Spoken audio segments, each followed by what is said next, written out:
Hi everyone, আমার আরো একটি নতুন মিনি ব্লগে তোমাদের সবাইকে ওয়েলকাম।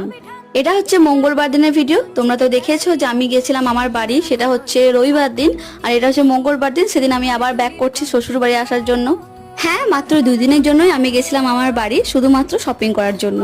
কারণ এইবারে সানুর অফিসের ছুটিটা টানা 4 দিনের ছিল, তাই ভাবলাম এই ফাঁকে ঘুরে চলে আসি, কারণ আর সেরকম কোনো ছুটি নেই পুজো ছাড়া। আর এই রাস্তার দুই পাশে কাশফুলগুলো দেখে মনে হচ্ছে পুজো একদম আমাদের দোরগোড়ায় চলে এসেছে। সত্যি শরৎকালে কিন্তু রাস্তাঘাট আরো সুন্দর হয়ে যায়, কারণ আকাশে থাকে শরতের মেঘ আর এই রাস্তার দুই পাশে কাশফুল। আর এইখানে মনে হয় কোনো মেলা চলছিল, মনে হয় বিশ্বকর্মা পুজোর মেলাই হতে পারে, কারণ আমি বিশ্বকর্মা পুজোর দিনই বাড়ি এসেছি, তাই জন্য রাস্তায় প্রচুর জ্যাম ছিল। বাড়িতে পৌঁছে গেছি আর এসে দেখি যে আমার 2টো পার্সেল রাখা আছে।